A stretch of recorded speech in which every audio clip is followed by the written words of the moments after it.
Hey, you guys. So today I don't have Susan with me, but I do have Dr. Kireki, who is a consultant, obstetrician, gynecologist, and he is a lecturer at Nairobi University. University. Right? And a fertility specialist And a as well. fertility specialist, which actually brings us into today's topic, which is infertility. Yeah. And, I would say that infertility is one of those topics that sort of has a stigma in society because, for the most part, you are expected to grow up, get a job, get married, have children. Yeah. And then once you have the first one, you have the second and the third within a certain time period. It's just like there's this timetable to your life. And I think that can put a lot of pressure to both men and women. Exactly. If they are in a situation where infertility is something that's, plaguing them. So I wanted to start by asking, what are some of the reasons why infertility could be affecting both men and women? First of all, thank you very much for inviting me to the studio. And thank you very much for actually allowing us to talk about this very important subject. Yeah. Because it is a big problem. Yeah. In terms of numbers, or even before we go to the numbers, Yeah. World Health Organization has actually defined infertility as if you are in a relationship, Yeah. and you're having regular intercourse, Yeah. and you're not using any contraception, and in a space of 1 year you have not conceived. So that is called primary infertility. Oh, so there's even a time period. There's even a time period. Okay. So if you've had a conception before, Yeah. or you have had a baby in the past, and then again in the same time period, regular intercourse, no contraception, and no conception has happened, that is secondary infertility. Okay. So we have both primary and secondary infertility. Oh. It is a huge problem, actually. On average, in the world, about 8 to 9% in the so-called developed world are actually have a problem with infertility. Okay. When it comes to our countries, it's about 15. Actually, last week, 2 weeks ago, I was in a symposium in Lisbon, in Portugal, and somebody came up with some new data which shows that infertility affects about 30 or even 40% of people in the developing world, where Kenya is a part of it. That's really interesting that Yes. there's a difference between the developed countries and the developing. Yes, it is. Yes, it is. We'll come to that in a few minutes. Yeah. So if we say, for example, even if we were to say that infertility affects about 15% of the Kenyan population. Okay. Kenyan population is about, let's say, 45 million. Yeah, yeah. So 10% of that is 4.5 million. Right. And then you add 5% to that, that would be 6 about, million maybe? about 6 million Yeah, plus. yeah. So it's a huge number. Yeah. It's a huge number. It's actually an epidemia, if Yeah, you can call right. it that. But simply because people are not dying left, right, and center, and there are no emergencies, so it's actually not being treated as a very serious problem. Number one. Yeah. Number two, we don't talk about infertility. Just like you said, you are supposed to, you're born, go to school, finish school, get married, have children, Yeah. 1, 2, 3, Right. and even more, Yeah. and then everything is happy. Yeah. But then that is not the reality. Reality is completely different. We have been socialized to think that we don't talk about these issues, this is taboo, and especially for men are never infertile. Most societies, especially in our part of the world, we think that it's only women who have issues. Right. But we do have issues on both sides, the men and the women. Yeah. Which brings us back to your question, which you asked, what could be some of the reasons of infertility? Now, in terms of proportions, about 25 to 30%, depending on different researchers, the cause of infertility is on the female side. Okay. About 30, even to up to 50% is on the male side. So the male percentage is higher, actually, than the female side. Oh, okay. Yeah. But the perceptions are completely Different. the opposite. Skewed, yeah. And then you have about, let's say, 10% or so where it affects both of them. Okay. And then about 5 to 10% where we really don't know. It's so-called, undefined, yes, unknown reasons for infertility. Okay. Now, ladies first, as usual. So, Let's go to us. Let's so dive in. some of the reasons of infertility in women, number one is age. Age, age, age. Okay. In this part of the world, it's not so much of a problem. But where I was working in the UK, age over 35, we used to see a lot of patients who are over 35. Simply because they have to go to school, finish university, Right. get a career, sort of settle down in that career Right. before they think about, having a family. Okay. So by the time they realize, oh, wow, I'm 30, I'm almost 40 and I don't have a family. Yeah. So it's a rat race to Right. start having these babies. So age is a big problem.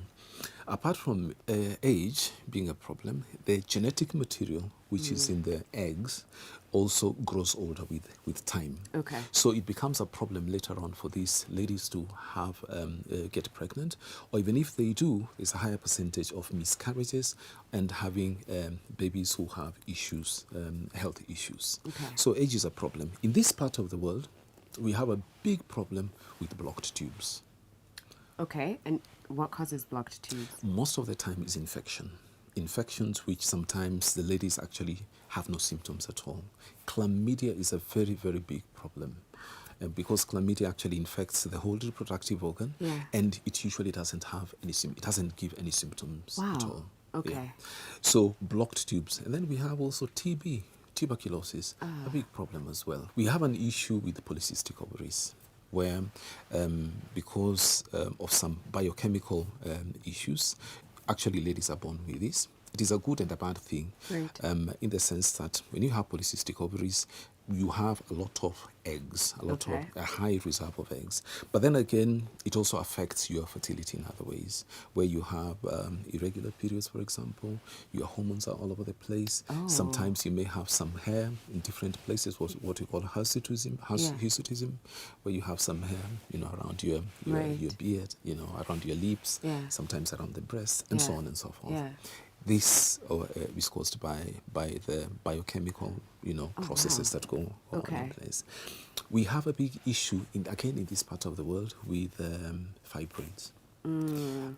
About different researchers, different people say about 40 to 60% of women of African descent, it doesn't matter whether it's in Kenya, whether it's in the US or wherever it is, if you are a lady of African descent, you will have fibroids at some point in your reproductive period.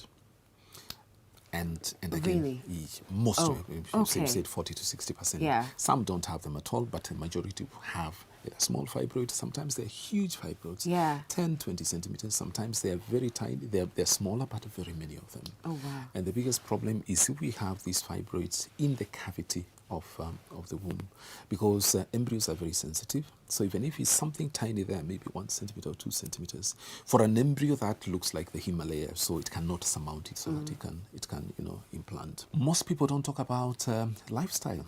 I think we have changed the way we eat, what Yes. we eat, the amounts we eat, That's and true. obviously some other things which you've started doing, ladies are doing, drinking alcohol, the amount of alcohol that is being drunk, smoking as well, and so on and so forth. It's a small percentage of patients who have infertility who are born without the womb. But that is a small, very tiny percentage. And then there are also other issues where we talk about hormones. We have the immune system, especially autoimmune diseases. Okay. Yes. What about the men? The men is also interesting. Okay. Again, the biggest problem that we are seeing nowadays is the number of sperm. When you look at the semen analysis, there are several things that we look at. We look at the amount of ejaculation that we receive. We look at the number of sperms in a milliliter. We look at the count, which is the total number of sperms. We look at the motility, how these sperms swim. It's all very important. We look at the normal forms because in those millions of sperms, not all of them are going to be normal. A certain proportion of them are going to be normal, and we look at that as well. What we have noticed, or what we are seeing, is that a lot of men have issues with sperm. Either the amount of the ejaculate we are getting is not enough, either the concentration, the number of millions of sperms per milliliter is also not enough, or the total count is also not there, or sometimes we have the motility is not where it is supposed to be. The normal forms are also a problem. That is one issue. Another issue is blocked tubes as well, because in the male also there are tubes which actually bring out the sperm from wherever they are stored. And this, most of the time, is caused by infection. Yes, especially gonorrhea, we have syphilis and so on, sexually transmitted diseases. We also have, unfortunately, we have men who don't produce any sperm at all. Because of the infection, the tubes are blocked, so the sperm doesn't come out. Okay. We have, though we don't see that in this part of the world, there's a blockage of the tubes because of an excess production of mucus. Oh. But this is more in other places, especially in the US, among Jews. This is very common among the Jewish people. Oh. Yes, but we interesting don't that see it's it here. specific to. It's genetic. Oh. It's genetic. So, and because they intermarry quite a bit, Yeah. so they keep on passing these to their children. Oh, wow. Yeah. Okay. Yeah. So we have that. We have lifestyle. We like our nyama choma, we like our beers, we like smoking, unfortunately. Right. Yeah. And this actually, the more we add on weight, this affects, number one, our performance. Okay. It also affects, the way we behave, and it also leads to infertility. There are other things which there are other causes, which, for example, when we are growing up as men, if the testicles don't descend, because anatomically the testicles, when you're born, the testicles should descend into the scrotum. If there is no descent of the testicle or testicles, that can be an issue. Okay. Now, the other issues of trauma, for example. Men, we are out there posteriors and we like, contact games, taekwondo, karate, and so on. Rugby, for example. Yeah. Football. Sometimes we watch on on the Right. TV Yeah, and, yeah. a ball is hit and it Yeah, hits yeah. and, that Could can, something even like cycling? it is thought that yes, Okay. that cycling actually can have an effect. Wow. Or does have an effect. Some researchers actually even say that even taking warm baths, hot baths, so steam baths can also affect that. So for those gentlemen, maybe unless you have one or two babies, Yeah. maybe you should stop going for hot baths or steam baths. Wow, okay. Something which is new actually, which is also being debated upon, is use of laptops. Yes, use of laptops, because the crown jewels, we'll call them crown jewels. Yes. The crown jewels are supposed to be in a cool place. So if we increase the temperature in the scrotum, for example, we put our laptops on our laps and we are working away without any problems, the heat from the laptop actually goes into where it is not supposed That to is go. good. And that. Wow. And that. Mind blown. I did not see a laptop coming into this conversation. But there it is, yes. thanks for that, Dr. Anna. And now I'm actually curious to know what are Yes. some of the things that we could do to prevent or maybe even undo infertility for both men and women? Yes, I think that is it's good, number one, that you have raised this topic here in the studio, because number one is to create awareness. People have to be Have aware. conversations. We have to open up and we have to talk about it, that we have issues and these issues actually can be solved. So awareness. Because Okay. it's taboo when you talk about infertility. That lady can't deliver, that man, what sort of man is he? I mean, if you can't Right. impregnate your wife, what kind of man are you? It's really that sort sad, of thing. yeah. Which is sad. And men are hurting. Men have this pain and we don't know how to bring it out. Unlike women, where you will meet with somebody who is completely a stranger at a doctor's reception, you start talking about different things, and that talking is sort of therapy. Therapeutic. Yeah. So you leave there feeling a bit better, and you've gained some information. So that is number one. Okay. We need to change our lifestyle as well. The I types mean, the laptops obviously should be on a table for starters. on a desk, yeah. Number three, what we are eating, what we are drinking, we also need to smoking, modify. you said, Smoking is yeah. definitely a no-go Yeah. area. Absolutely no-go Right. area. The other issue which we need to do is if there is a problem, we are in this relationship, a year has passed and you're having regular intercourse and nothing is happening, seek help. Okay. The sooner we seek help, the better we are going to help. I have cases whereby, couples have been in relationship for 14, 15 years, and the lady wants to really go out and have her, and she has had herself checked, but the men say no. mbele iko sawa. Yeah. But it's not mbele iko sawa, Right. unfortunately. Yeah. So we need to seek help. The earlier, the better. Okay. And then apart from that, people need to know that this is not something which, if you can't solve it yourselves, then there are other ways. That is why we are here as specialists, whom God has given us the opportunity. We have learned and we have this knowledge and we can avail it to people. So come and seek help and we shall be able to help Yeah, you. and like you said, the statistics are quite high, so it's not like you're this, single individual, singled out, and you're the only one going through it. Yes. And then I guess I'd also want to ask about birth control, Yes. because we've heard things that, at least growing up, I know I'd hear things like, oh, if you take it for longer than 6 months, that's it. Or if you take it for longer than 2 years, and it's so contradicting. But does long-term use of birth control affect a woman's ability to conceive and to get pregnant? This is actually a misunderstanding, Okay. number one, because birth control, unlike in some other quarters, Yeah. where they say birth control is actually only used for, for controlling, the number of children you can give birth. And so it is better for spacing the number of children, not really controlling. Controlling, say, okay, you have 3 children and you don't want to have any more and so on. Yeah. But we use it in other very many areas as well. Yeah. We use it, for example, in a patient who has very heavy, painful periods. It is used to help that. We use it to control now the cycle. So, for Yeah. example, Regulating. you're having your wedding and your what is it called? Honeymoon. Right. Yeah. Is coming up, and that is the period when you're supposed to have your menstrual okay. flow. You can actually use pills. Yeah. Pills Birth to control. actually to control it. I've heard it as well for acne. I've heard people say they use it for skin and acne. Yes. There are some specific tablets which are sort of engineered to help, with acne, but you have to use them for some time. Okay. Coming back to your question, does it affect fertility? By using the hormones themselves, whether we use patches, whether you use tablets, or whether you use injections, they actually stop your normal cycle from the physiology of the normal cycle. But once you have stopped using these medications, and after some time, it depends, it varies from patient to patient. Usually it takes 2 months, 3 months. In some extreme cases, it can take up to 6 months for your cycle to come back normally. Okay. So once your cycle comes back normally, then you can actually try to get pregnant.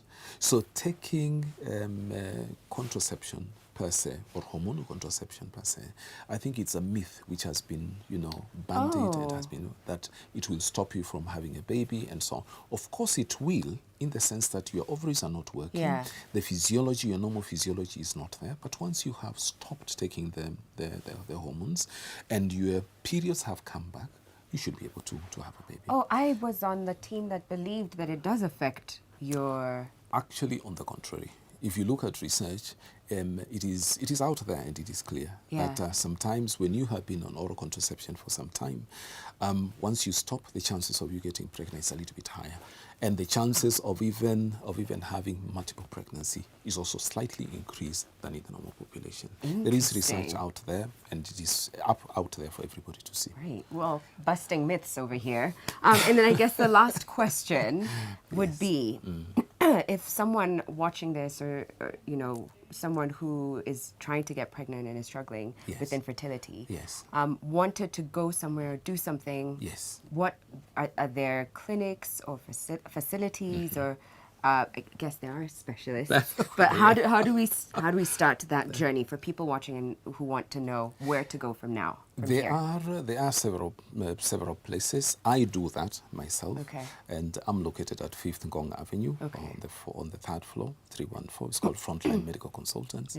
They can get in touch with me directly. For example, I can leave my phone number, and we can always get in touch. There are also other colleagues who also do that. But the first thing that we need to do is to get help. You can go to a gynecologist, a general gynecologist, obstetrician and gynecologist, who will do some basic tests. Right. And if they reach a point whereby they can't manage that couple, then they send them over to me, who is now will take that a little bit further. And the other specialist centers which are coming up. So the technology, the knowledge is available. Right. So you don't have to go to India, you don't have to go to South Africa, you don't have to go.